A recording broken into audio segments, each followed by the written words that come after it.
Hello and welcome to Stellar Life Podcast. This is your host Orion, and today we're gonna have a very important episode with a good friend of mine who is in the know of many things that are happening in this crazy world today. I want to welcome Steve Good into the show. Steve is the best-selling author of Be Left Behind, and he's an extraordinary human being. But Steve, why don't you share a little bit about yourself so people really understand who you are and a little bit about your Sure, background? happy to. Well, first of all, thank you for having me on the show, Orion. It's nice to see you. It's been a while. Um, yeah, I mean, I spent most of my career in the banking world, in technology, in consulting, working with big banks like JP Morgan, Deutsche Bank, providing them IT services, consulting services, working with big companies like Infosys and Deloitte. So, I had a long history working in that space before I decided that there's probably a little bit more exciting stuff to look forwards to, and I jumped into the world of blockchain and went down in kind of a rabbit hole of discovering and learning all sorts of things about blockchain and Bitcoin and cryptocurrency, which led to my book, Be Left Behind, which is on Amazon, Apple, Google, and a whole range of other places. Um, and really, just over the last, couple of months, because of what's been going on with the coronavirus and all the discussions around what's happening and what have you, I just took some time to start investigating and learning and digesting what's happening. Ended up in quarantine, not because I had to go in quarantine, but because I recognized the problem was expanding faster than people could see coming. So my family, we decided to pull the kids from school, went into quarantine a month ago, almost to the day. And of course, now here we are a couple of weeks later, and just about every country in Europe is in a full lockdown. So obviously, I called it correctly. But God, I've never in my life, I mean, and you've known me a long time, I've never been what one would call a doomsday guy or a prepper, but something was telling me that this was different and I needed to prepare. Yeah, I guess I get goosebumps as you speak, and Hey, well, and I don't want to give you no, but you goosebumps. know what? It resonates. It feels true. It feels like, Yeah, unfortunately, we live in a new reality, and we need to prepare. We need to prepare physically, emotionally, mentally, financially, spiritually, on so many levels. This is our, absolutely. like, people don't want to see what's happening. People want to keep a blind eye, and because the truth hurts. The more you get Yes, it into the does. truth, the more you go down this rabbit hole, the harder it is to digest, and people are just like, "Oh, please don't tell me. I do not want to know." And No, it's hard to digest a lot of the information if you start really looking at what's there. yeah. Um, if you really start looking at it and analyzing it, and because I worked in the big, let's say corporate world for a long time, when you're serving a big bank like JP Morgan as an example, and you're providing services to a whole group of different divisions that are all doing different things, you start to see patterns or recognizing, well, this department's doing one thing and this department's doing something else. And you start to assess information from different places. And you could go to a senior guy and say, hey, I have the feeling you guys are making a change like this. And they'd look at you like, shh, don't tell anybody. How would you know this? And it's like, Just to connect the because if dots. everybody's, like, yeah, you're connecting dots. And it became something that one has to do when you're providing good services to a client to be able to give them the best advice possible. You have to be able to understand what's the external market conditions, what are the internal market conditions, what's happening in between different departments, what's working, what's not. Because how can I provide good services if I didn't know what was going on? Mm-hmm. And it wasn't like, I'm not like a guy that's like running around being nosy. It's just people tell you bits and pieces of information. And if you just kind of clock all the bits and pieces of information and you take it all in and you think, hmm, that's interesting. And then someone else says something similar and someone else says something a little bit different but related, you can start to piece things together just by chance. Right. And I guess that skill has served me very well now because that's what I've been doing is looking at information across a variety of sources of information. And by sources of information, I mean non-mainstream media for the most part, and Mm-hmm. looking at other things other than the mainstream, because the mainstream is going to spoon feed us what they're told to tell, Of course. unfortunately. Of course. Um, how long have you been in self isolation? A month. Oh my God. Wow. Yeah. And how did you prepare Yeah. for it? Um, Well, there's a number of things that I did. There's a few really good Telegram groups and WhatsApp groups out there. There's one in particular that I've been following quite a lot. I started doing some research myself on how do you prepare in the event that things kind of were to turn badly in any kind of sense. And there's a whole list of things you start to think about in terms of what should I have. So obviously food and water is a big one. And then you'll see there's a lot of discussions right now about toilet paper and paper towels. And that's because if you don't have toilet paper, it's kind of an essential item and people oftentimes forget it. But that one was easy. You just buy that online in advance. And we had that months ago, weeks ago. But then you start to think about other things like medicines. In fact, before we even got food or medicine or toilet paper, the first thing we did was we got clothes for our kids to be forward thinking. So we have enough shoes kids are growing. We have a 5 and a 7-year-old, as you know. So they're growing quickly. And, it could be that their shoe size fits and then next week they grow and they're outgrown their shoes. And in 3 months, they could outgrow their shoes again. So we literally got shoes that we theoretically think could last a year. Oh my God, wow. Yeah. But to be honest, it might not be a year. It might last 6 months. We don't know how fast the kids will grow because kids grow at the speed they grow. And we bought clothes, 1 or 2 sizes bigger for both the kids. I mean, my younger one could naturally wear the older ones because they're both boys. But that was the first thing we got because we thought, what happens if, okay, yes, you need food and what have you, but your kids are going to need to have clothes to wear, shoes to wear, and well, they don't need shoes in the house all that often. It's still nice if you can, walk around in the garden or get out of the house a little bit, even if you don't go very far, but you're out in front of the house or someplace, then your kids should have shoes. They need clothes. And so my wife and I did that first. Then it was buying things in large bulk of food items, dried food items, things like beans, bags of rice, some 20-kilo bag of rice will go a long ways, dog food. And then we started looking at medical things that we might need. And then we started going down this whole rabbit hole of other things like duct tape, tarps. How do you light a fire in the event you need to light a fire? Oh, wow. And then you start to realize something really interesting that I learned in the world of crypto from another friend of mine, which is actually quite a common thing that people use in the terms of redundancy. And it's the same concept they use on the space shuttle. And the idea is that you say that 1 is none and 2 is 1.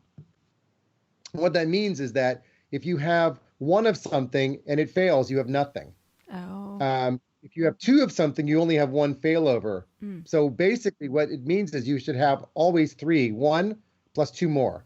Okay. And that's how a space shuttle is designed. It always has 2 redundancies, not just 1. Okay.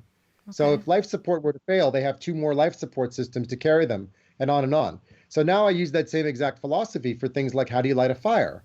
So in the event you need to light a fire, you might need to have something for lighting matches or fire out in the wet or in the wind or in the cold, or something could happen and your matches could, catch fire and you lose your matches, then you need another way to light fire. So I started thinking that way about other things and said, what else do I need? So batteries, flashlights. I haven't gone down the path of things like power generators and that kind of thing. I know people that have. Then I started thinking about if we do leave the house and we come back in, how do we decontaminate ourselves? Which I know sounds insane, but so we set up a mini contamination using a room that's connected between our garage and the house, which is our laundry room. So we're able to basically just remove all of our clothes, put them straight in the washing machine so they can be dried. We can run an ozonator, which generates ozone into the air so that it basically kills all the bacteria and most viruses. And then we just walk from there straight into shower and just shower and wash our hands and wash our bodies if we actually leave, only if we're exposed to other people. And we're only doing that because we just don't know the extent of things. And as I said, up until a month ago, I would have never, ever, ever have dreamed of doing any of this. So it's sort of like total insanity. It's total insanity.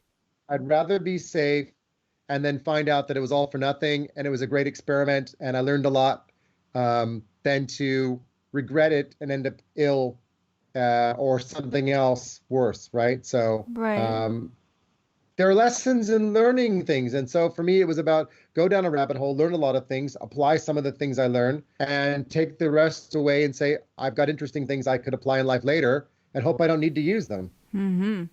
What about fruits and veggies? Do you get deliveries? How do you eat fresh fruits and So veggies? right now we're able to get fresh fruits and vegetables from the super, yeah, there's local supermarket that's delivering, which is fine. And we just have to leave it outside the house, and then we go through the same process of taking it inside, and then we put it into the room that is used for decontamination, and we literally turn the ozonator on. These ozonators aren't very expensive, and it just spits out this ozone-related air, which just cleans all the air and cleans everything. So if there's fruits and vegetables, it's actually great for them because it's a really great way to really clean fruits and vegetables better than if you're washing them in the sink. Hmm. So that's what we do. Bring everything through into the decontamination and laundry room, and then just run the thing for about 20 minutes. Then air out the room, bring the fruits and veg in, and that works fine. I mean, everything's nice and fresh, and that's working fine for now. I mean, I don't know what'll happen if things get worse, but for now we have no problem. We've got access to all of that, and we're making our own bread every day. So we've Nice. got tons of flour, milk. The other one that's hard is eggs, right? Because if you don't have eggs and you don't have fruits and veg, then you start to wonder, how am I going to make pancakes for the kids or waffles? How are we going to have cereal if we don't have milk? So those are the things that, worry me the most. But milk, we have UHT milk, which is a milk that doesn't have to be refrigerated. Hmm. Or we have almond milk, or we have oat milk. So we have a whole variety of different milks that we've stocked up on. Um, but yeah, so I mean, that fruit and veg thing for now is working, but it's always a worry. If it gets worse, then you may have to start looking at how do you start planting and growing. And I am not the green thumb guy. Right. And what about medical services and dental care? Will you, like, what happen if we need to go to the hospital or we have a dental emergency? Okay, so dental wise, I mean, we have our dentists, and we have their phone number, so I mean, we can call them, and I don't know what they would do for now. I mean, they're all more or less closed, so it's a little bit tricky. I don't know what they would do if I actually had an emergency. I guess I'd call and find out. Let's hope nothing happens. On the flip side, though, to protect our teeth better, we got sonic toothbrushes, and we got the water picks, so Mm. that we could really make sure we were doing the best we could to take care of all of our, you know, just being smarter about how we take care of our dental, I am our teeth, and so regretting for delaying my dental work. I have some dental work that I need to do, and I was delaying it in the last 3 months, and now I'm like, oh, yeah. Ryan, why? Oh my God. Why? Why, oh why? And my dentist's office is closed. We texted her. She's not getting patients, so Uh, hopefully everything is gonna right. stay intact. Now, to go on to the other part about doctors, one thing I would say is, go to a doctor's office if you need to go to a doctor, but do not go to the hospitals, because that's where the largest amount of infection of a coronavirus is. And unless you're going there with masks and goggles and you're really protecting yourself, you're just exposing yourself by walking into an environment where you don't know what diseases are flying around in the air. Mm-hmm. Yeah. I'm a very positive person. I share about mindset.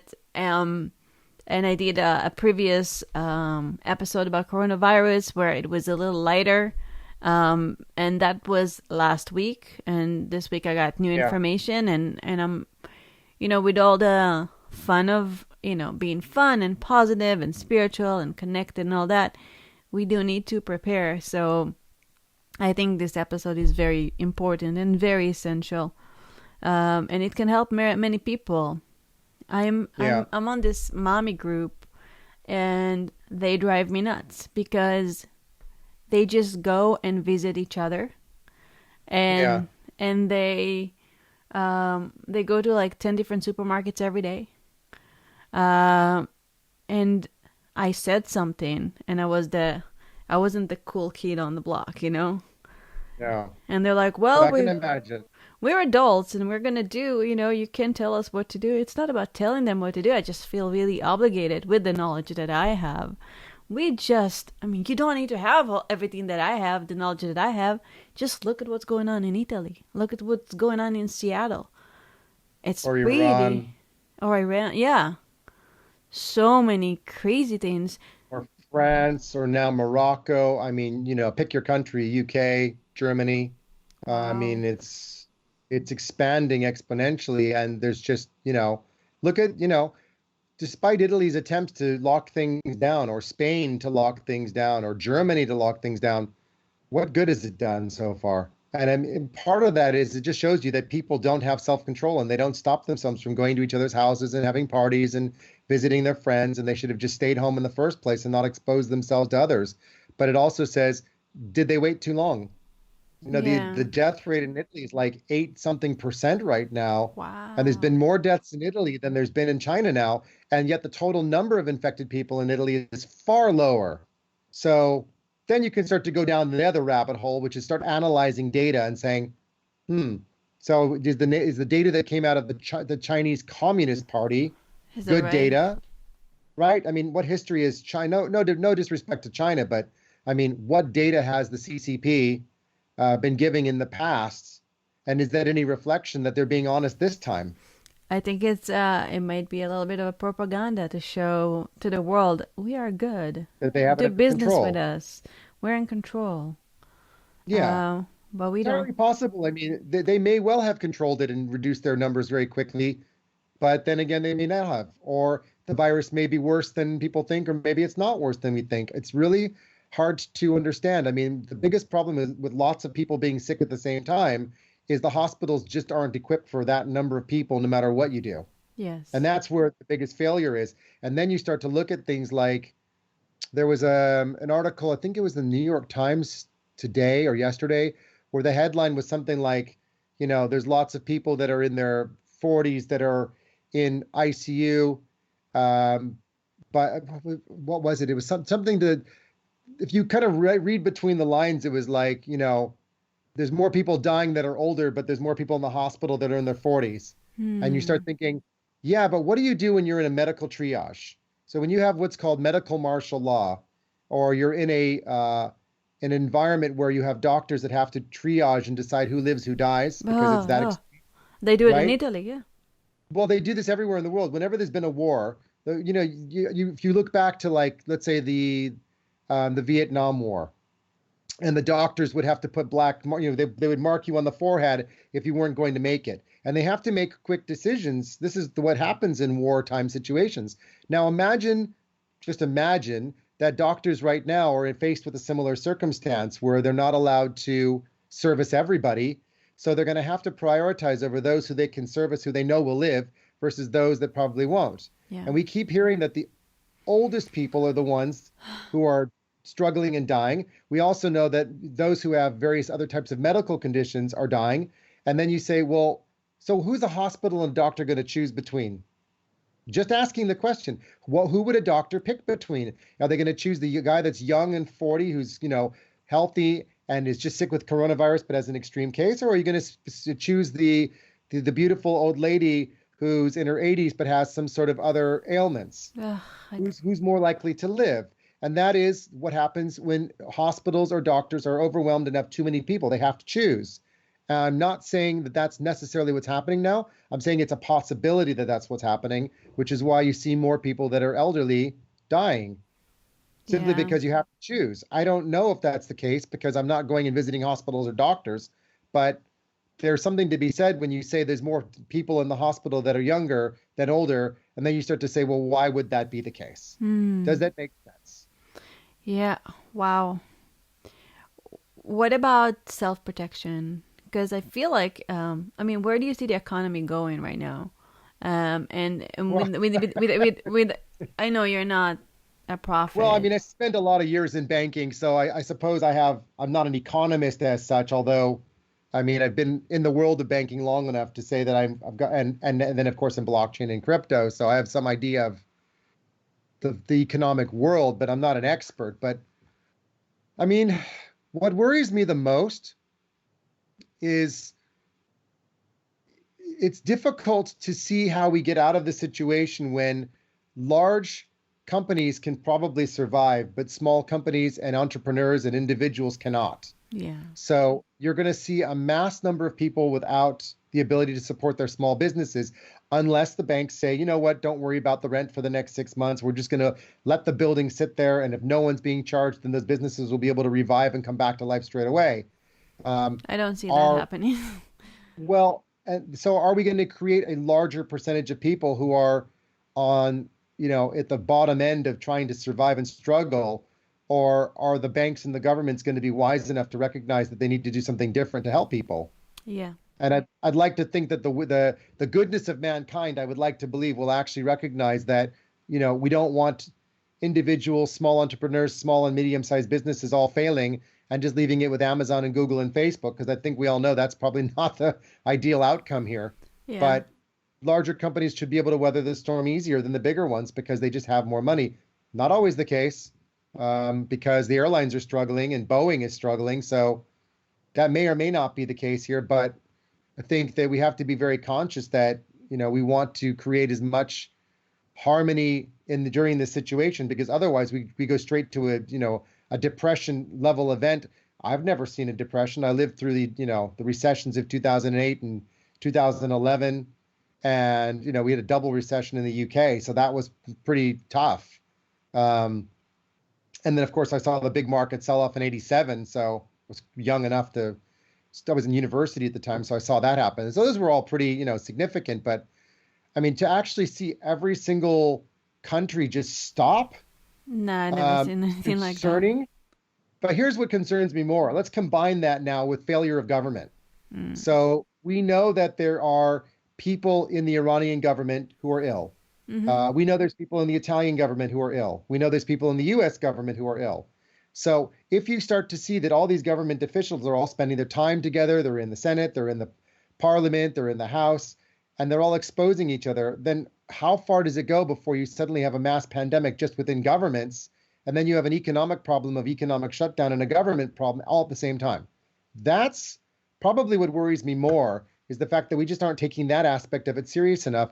And while some of us have actually looked up and said, should we take care of ourselves and do something? And we have. Look at the government officials. They're still out shaking hands and meeting people like there's nothing wrong. And they are the leaders. People lead by yeah, example. They don't lead by, oh, do what I say, don't do what I do. I know. I mean, could you imagine all the leaders out there with masks and gloves? But I mean, they could have done that. They could have done that, and that would affect people's minds a little more. Yeah. So I look at the economic situation in terms of government failure or potential failure as a worry, because we just don't know the extent in terms of, how many people are actually going to survive and how many don't, because we're still too early in terms of the virus now being in the US, Canada, China, Europe. And, in China, I don't think the data is there to help us understand what's the truth. So we need to look at the data over the next 4 to 6, maybe 8 weeks before we have good data that tells us what the actual extent of the damage is and how bad it is or not. And if it's not, then cool, I just got to lock myself in the house for a couple months. But if it is bad, then I worry about, government failures or weakening of governments. And of course, if you have weakened governments and you have tension between governments, then you have a different problem. And I kind of find it ironic that, right after China, the next major outbreak was Iran. And I thought that was a bit odd. I'm like, there's so many people traveling back and forth from San Francisco to China and from UK to China. But Iran, I thought that's kind of an odd outbreak. And then Italy, I thought was an odd outbreak. Okay, needless to say, we don't know why those were the places it occurred. But think of it as, if Iran created a power vacuum, then you've got all sorts of other countries around, and you think, what happens then? And if Italy is in a, vacuum, I don't think Europe is much of a problem, but Italy is kind of the gateway for Africans and for Middle Eastern people who have been trying to leave from Syria or from other problems, in Africa, and they've been using Italy as one of the gateways to get into Europe. So, oh my God. Think of the potential issues that we run into when we're locking down countries, and then we can't stop immigration or can't control immigration that needs to be controlled to maintain some sort of sovereignty. Or you see power vacuums occur in places like the Middle East, and you say, now what? And it's also a country with nukes. So that kind of stuff is the stuff that I start thinking, okay, I don't want to think that way, but it's my natural mind to be analytical and say, these are all kind of use cases or permutations of possibility. And that's the stuff that if you ask, what about economic? I think, yeah, economic plus. It's like, do I need to be worried about this or not? Probably not. But isn't it better just to think about it and be prepared just in case? Hmm. Just in case, without being a doomsdayer, without being, an extreme prepper, but just to be thinking about it and aware of it. That's my only thought process in this. Yeah, I believe everybody that listened so far is in a state of panic. Yeah, But relax. yeah. Here's the thing. It's an interesting point you just made, and it's something I've learned from some of the prepper groups that people I've met by going down another rabbit hole in life and learning something new about the prepper world. Because up until, a couple months ago, I'd never met a prepper or really understood it. So the first rule is don't panic, prepare. Hmm. Just don't panic. Get out there, get a list of the things you need. There are lists online. In fact, afterwards, we can put a list in your episode of some places where people can find access to these types of things. I know someone that put a list up that's it's on Google. It's a freely accessible file that's got everything you need. So we can put things like that up there so people can just read through and understand. Yeah, And I'm gonna have it in the show notes for the episode, and you will be able yeah, to find it on stellarlifepodcast.com. I think it's gonna be episode 213 because it was 212 last week. 212 and okay. 13. Yeah. Yeah, needless to say, we can do something like that just to give people things that they can read and look at and just, get access to information so they can understand, and they might say, "Oh, I never thought about having that. That's a good thing to have." Mm-hmm. You know? Yeah, and you know, some people have the means to prep to such big level events, and some people don't. How do you think Well, that's gonna play so out? okay, so interestingly enough, um, when it comes to living, it doesn't cost a lot because think of it this way. What do you need to make bread? You need water, and if you have pre-made flour, Mm-hmm. then that's all you pretty much need. And if you don't, then you pretty much need a little bit of sugar, you need a little bit of salt, some sort of a bread flour, some water, some oil, and you're all set. And some yeast. Dry Mm-hmm. yeast is fine. Mm-hmm. So you can make bread every single day with just some basic ingredients like that. Not hard. Just have to have a mixer. You mix it, and that's what I've been doing every day now is making bread every day, and the kids love it. Mm. Sometimes it doesn't work. Sometimes it does. Oh my God, Um, I tried to make banana bread like a month ago, and it was burned on the outside and liquidy on the inside. I'm a great oh cook, no. but when it comes to baking, I'm Yeah. the exact opposite. Well, So the key I'm with gonna bananas, learn they how have to to be black. bake. You have to make, so my wife makes great banana bread and Ah, oh my God. she, I'll tell her to teach yeah, me. Oh yeah, yeah, you have to ask. we'll So have a she waits till the lesson. bananas have gone like black on the outside and they're really soft, and then she makes it, and she makes the most amazing banana bread. Mm. Um, but basic ingredients like, a big bag of rice, 20-kilo bag of rice isn't that expensive.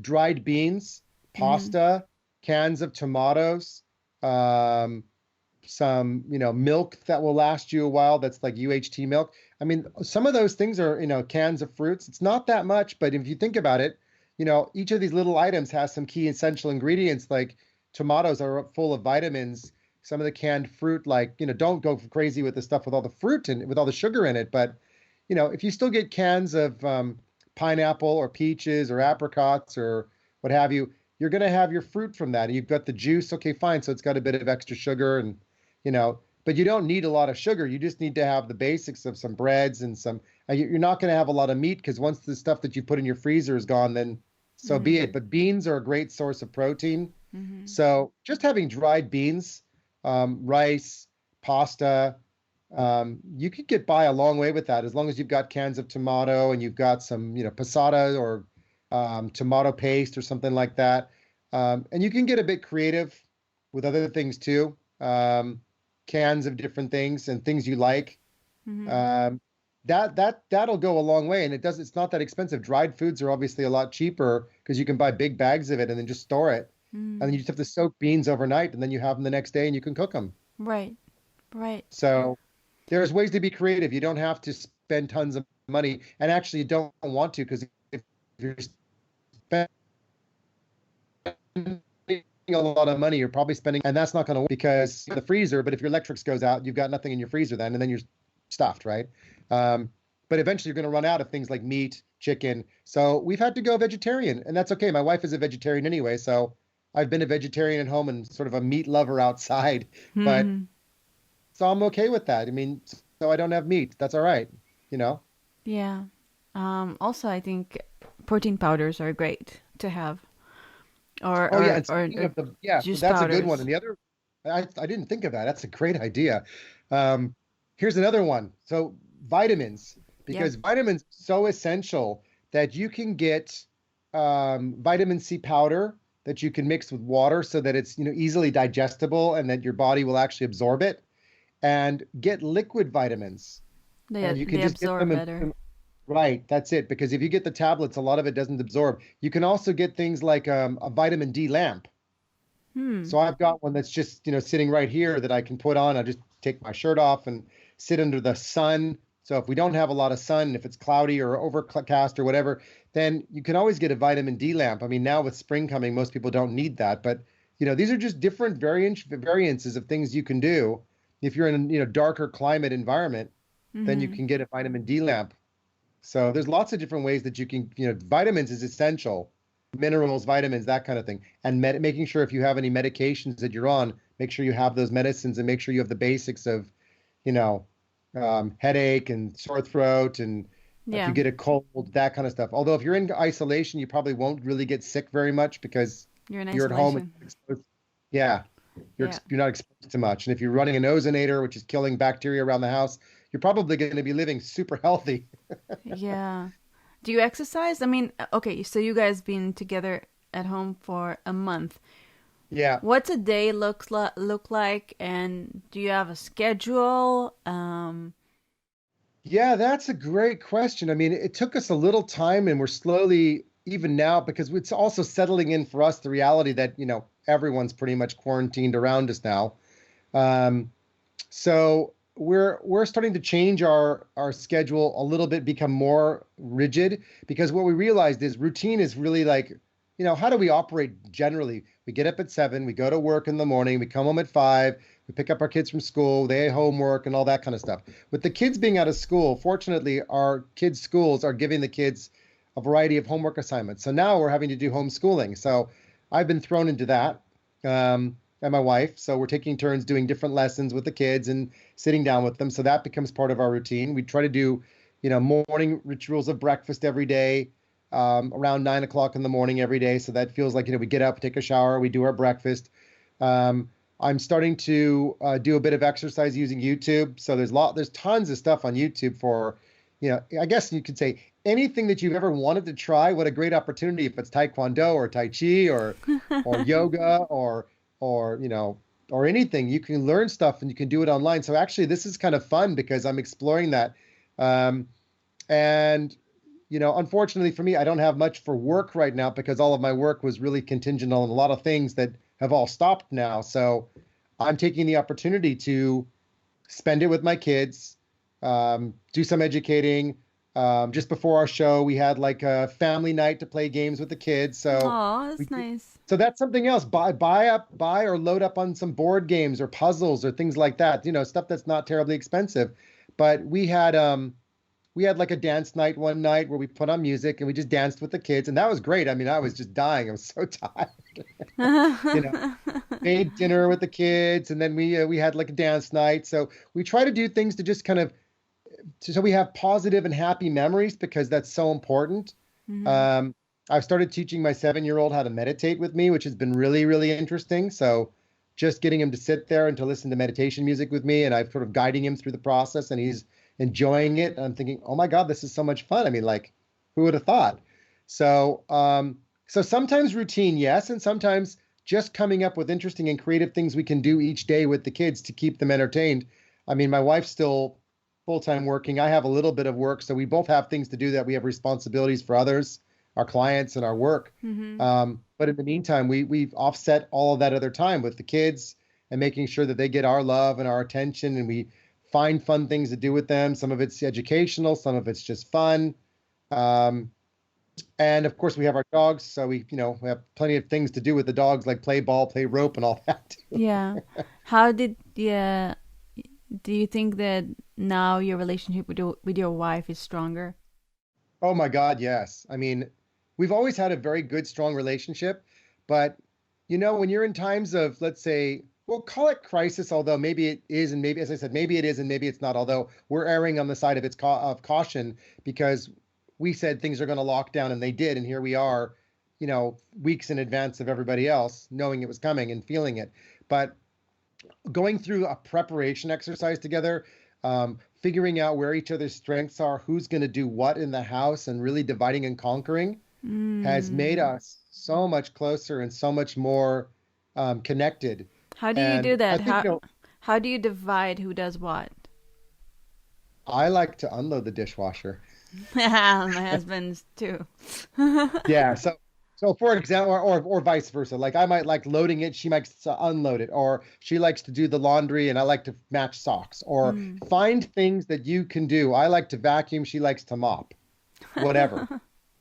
That's So great. we'll Yeah. find way. I mean, guys generally are, not particularly interested in doing cleaning stuff. And women usually get annoyed with us because we're bad at it. But I like to clean bathrooms. I don't mind doing that. I don't like cleaning kitchens. So Hmm. we just find different things that we each can relate to that we recognize are critical and important because we want to keep the house clean. We want to keep the house safe. Hmm. We don't want to be living in a big mess because that's not very nice. And we're here every day, so we want to make it a comfortable environment every day that we're in it. Hmm. Yeah. So, so there's a bit of give and take. I mean, it's, kind of realizing that when you don't have some people have cleaners. We had a cleaner that came once a week. We don't have a cleaner anymore because we're not letting people in the house. We're Yeah, just, we let go of our cleaners as well as our yeah, nanny, and it's it's not hard. easy, especially our nanny. I mean, she was kind of like a part of the family. You see her every day. Yeah. Um, so Well, with restricted travel, they also can't travel either. And if you have any form of, either a medical, military, martial law, or full on martial law, then of course they wouldn't be allowed to travel anyway. So it depends on which country you're in. But a lot of them are declaring a form of medical martial law, which is where anybody could basically take you off the street, medical or police or military official, and say, well, we think you have coronavirus and could have you arrested. And that's a whole other rabbit hole of scary stuff you don't want oh to my talk God. about. But Yeah, we decided not to talk about conspiracy theories that we don't think no, that no, are no, but conspiracy. it's a reality that, if you're Yeah. deemed to be considered potentially unhealthy, then you can be taken away and be put in quarantine. Yeah, in Israel, they already took the privacy from the citizens, where Right. they can. I mean, the government can go and read everyone's phone, and this is how they locate coronavirus infected people. But Really? yeah, that's how Wow. they. Yeah, they read your phone. There is no privacy. Oh my God.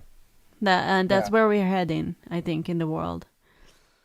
Yeah, there's been a lot of articles recently about how whatever we think is secure isn't. And of course, we probably all know that because, the NSA and various other, government agencies And have Alexa. huge amounts of technology to crack stuff. So, Yeah, you know, yeah. Well, wow, thank you. Before we say goodbye, thank you so much you're for sharing welcome. this. I know it's late, and I know that this is your time to rest, but you were so kind to get on the call and do this It's a because pleasure. You know that. I For you, think of course, it's always a pleasure. thank you. Because I think it is gonna help a lot of people if they can go beyond the fear and into preparation. It is gonna really help a lot of people, and we should prepare while we can and while we can afford it. Yeah, Um, exactly. exactly.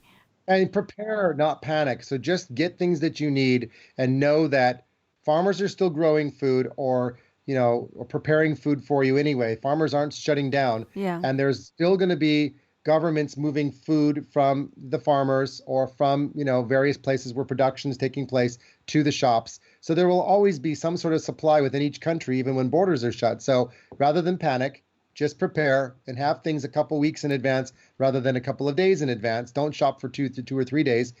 just have enough stuff that you don't have to run out every couple days, and then just rest knowing that you've got stuff there that if things get worse, you're okay. And if you have to ration food, well, it's been done in the past. We can do it again. Just be careful how much you're eating and monitor what you're doing, and then you'll be fine. Mm-hmm. And before we say goodbye, what are your 3 top tips to living a stellar life in isolation? Wow. I love it. And think. Quick, give us 3 things. 3 things that are to live in a stellar life. Okay. One is when you are confined. Yes. I would say forget what's going on outside of the house and embrace the love and the joy that you have with the people you're with. So do fun things with them, enjoy their company. Like I said, play, dance, do crazy things. So that's one thing, is just, you have that love there, embrace it. It's the most amazing thing that gives you, first of all, positive endorphins, gives you positive, happy energy, makes you feel happier, makes you feel healthier. So that's one. For me, a second one is, if you haven't meditated before, try. There's tons and tons of online stuff on YouTube and Spotify and Apple iTunes and Google Play. And to be honest, some of the meditation stuff, just to get inside yourself and just, get away from everything else and just shut down and just try to get into focusing your energies toward positivity, bringing energy in, sending energy out, is really nice. And it gives you a feeling of harmony. Third is do something for yourself. So that is exercise, learn to do magic, play a game, do a computer game, read a book, read my book, whatever it is, do something that gives you personal pleasure. So some of it's with people so that you're getting the love and the affection. Some is something for yourself so you feel like you're getting self-gratification in any form. Learn something online. And for me, the third one is meditation, but you doesn't have to be meditation. You can find other ways to create that kind of positive, happy bubble of energy that you need to kind of keep going. Right. So beautiful. Thank you so much for You're sharing welcome. that. And I felt your heart. Thank you. Where can people find your book or contact you if they want to work with you? Oh, sure. So my book we have our own website. So it's beleftbehind.com. And on the website, you're able to get access from there. We have all the links to Amazon, Google Play, Kindle. I mean, of course, with books probably not being delivered, if you want to buy it in electronic, digital form, then it's available in quite a few places, Barnes and Noble as well. And to get in touch with me, they can send an email to authors@beleftbehind.com, which my co-author and I are both accessing that email. So they can email me there. And I'm very happy to help people. I mean, I've spent most of my career in, entrepreneurial work. So if people wanted help or want to figure out how to do better prepping, then of course, just drop me a note. Happy to chat. Thank you so much, My Steve. pleasure. Thank you so much. And thank you for everyone who is listening or watching. Remember, take care of yourself, meditate, be together with your loved ones, be in the moment, and stay safe out there. And have a stellar life. This is Orion. Till next time. Bye. Bye.